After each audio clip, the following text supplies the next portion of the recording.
Hey guys, welcome back to Your Lake Fort Guide. Another episode of the Guides Network. We're creeping up on 100 episodes in the Guides Network playlist. That is phenomenal. I cannot thank you guys enough for the support that you've given us from the very beginning. And we surely hope that we've been helping you guys catch some more fish, learn a little bit. Not that we know everything here, but whatever we do know, we want to share with you, and hopefully it can help you produce some more fish catches as well.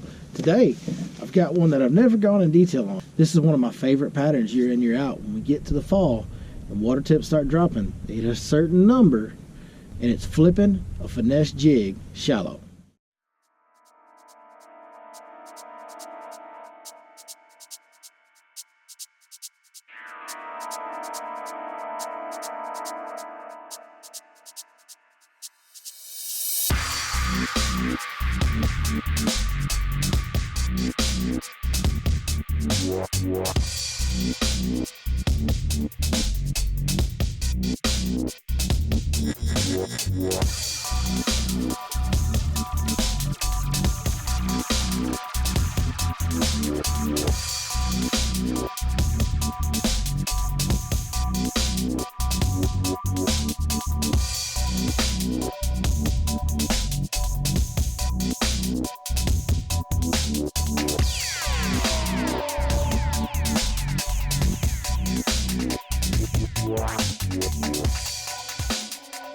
Every year, as we get into the fall, the water temps start falling. When we get down into the lower half of the 60s, 61, 62, 63, when we get in that range, the water temps stabilize at that temperature. There will be young of the year crawfish, juvenile, I guess you'd say, crawfish that come shallow. Now these crawfish don't have real hard shells. They have kind of somewhat undeveloped pinchers. They are just a little protein-packed snack for old largemouth, and it's produced some really good fish. It takes that time of year when you're catching a lot of little ones up shallow, and you can take this deal and kind of upgrade the size fish you catch. It seems those bigger fish really key in on these younger crawfish during that time period. Now, I didn't just, decide one day to study crawfish and magically find this out. I actually read an article in Bassmaster magazine that was talking about, jig to crawfish relations, and they interviewed, I can't remember the guy's name, but they interviewed a former tour angler. Wasn't a real big name, but he used to work at a crawfish farm in Louisiana, and he was talking about the cycle of crawfish and the annual deal and what types of cover they prefer and all this.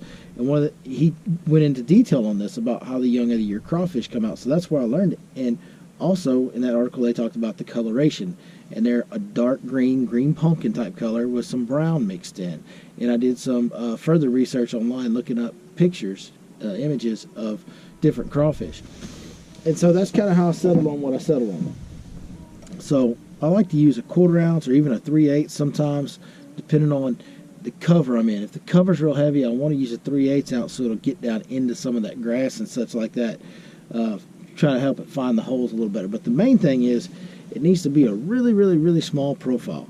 And really 1/4 ounce is better. The lighter jig you can go with, the slower the fall, the better this presentation works. But we've got a lot of flooded heavy cover right now, so I'm using a 3/8.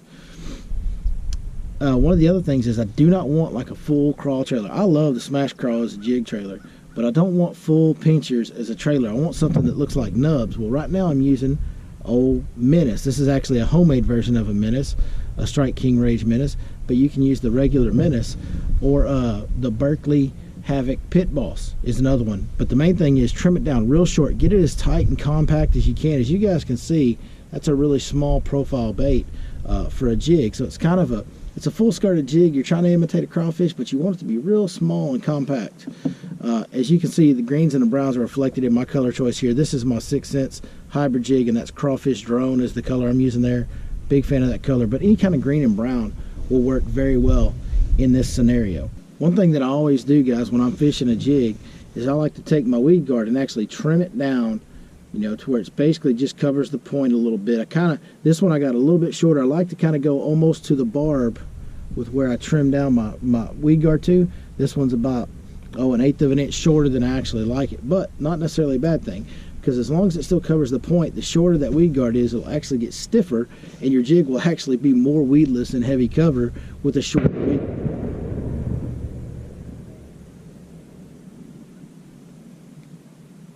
Whoa. And your weed guard will actually be, your jig will actually be more weedless with a shorter weed guard. So try that out.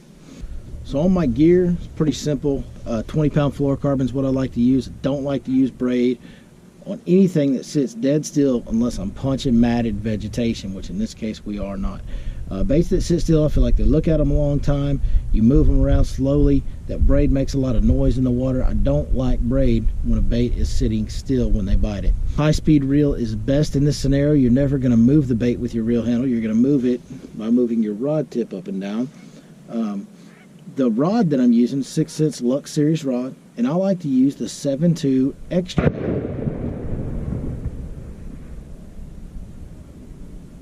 Man, these guides getting too serious out here talking about they don't want us doing the Guides Network. This must be some good information, because that guy don't want me telling you nothing, I'm telling you.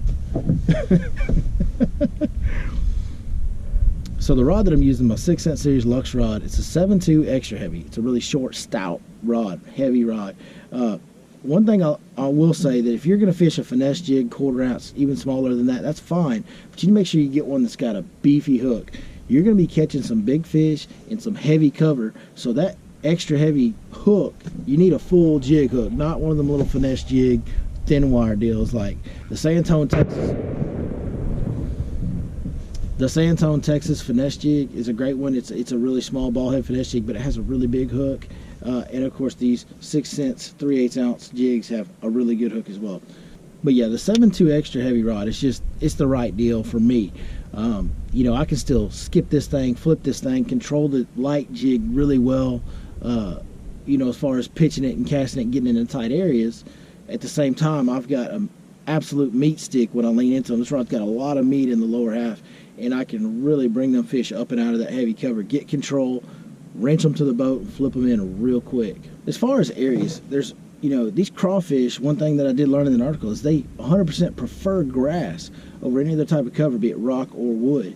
They really prefer grass. So in the fall of the year, we usually get a lot of rain, and there's a lot of flooded vegetation. And that's kind of what I like to focus on this special little pattern. This is kind of a window deal, guys. Once the weather gets kind of below 55 degrees, so basically from like 63, 64 to 55 degrees, that's when this pattern shines. Once it gets below that, those crawfish get out of that shallow stuff and kind of go back out deep. So during that time period, it just works out that there's a lot of flooded vegetation typically in the fall. So I like to get right up close to the bank, and I like to flip flooded vegetation. Now, unfortunately, we're to the time of year where this pattern is just starting. Like, I'm just starting to throw this. I actually don't have any fish catches on camera on this pattern for you today, but I will get up right now and show you guys how I work the bait, how I retrieve it to get bites on this technique. So for a flipping technique, I'll link a video below that we did. It was on skipping and pitching and flipping and how to get into tight covers. I highly suggest you watch that video, because that's going to go into a lot more detail than this will about how to get your bait in those tight areas in this flooded vegetation. But just real simple. Basically, you want your bait right here, even with your reel. Okay? Then you don't want a slingshot. This is not a slingshot. We're not loading the rod up and shooting the bait out there. It's simply a pendulum motion, and you have to time the release. If you look, like, you don't even have to, like, just to prove that you don't have to load the rod up, you can just take and drop the rod and lift the rod, and it goes right on out there where you need it to go. Now, this is something that's really good, because you can tie on any kind of anything. You can tie anything with some weight on it. You can practice this in your backyard every day. And I highly suggest that, because it's important to be accurate when you're trying to hit those edges and holes in that flooded vegetation. So the deal is, hold it right here by your reel handle, point your rod down, and all you're going to do is drop this bait and lift your rod and release your thumb. Just like that right there. It's really, really simple, but you'd be amazed how many people can't do it. It's amazing to me how many people can't do it. You know, if you're a ways away from the heavy cover, you can, like, you know, do some cast too, but I like to do roll cast or low cast. I want that bait to stay low to the water. I want it to make a soft entry as possible when I'm fishing this really shallow water, because, man, those fish in that skinny water get a little sensitive to anything that gets aggressive. So if I'm going to cast the bait, if I'm a long ways from my target, I'm going to make a roll cast like this here and try to feather it in there. And here's the top secret trick, guys. If you'll thumb your spool right before that bait hits the water, it'll stop some of that forward momentum and make it go in that much softer. All right, guys, that's it for today, man. I hope this helps you. Hey, they really don't like us telling these secrets out here. I'm telling you, they ain't friendly with us giving up their secrets. This is a great technique. There's a lot of flooded cover on Lake Fork right now. A lot of the lakes in northeast Texas, central Texas, a lot of the Texas lakes have got a lot of water in it right now. The water temps are also in those lower 60s, so this is the right time to get out there and start using this juvenile crawfish technique. I think if you guys go out there and do it, you'll see that it'll produce some really, really good bites for you guys. And when it does, hit us up in them comments down below. Let us know how it goes.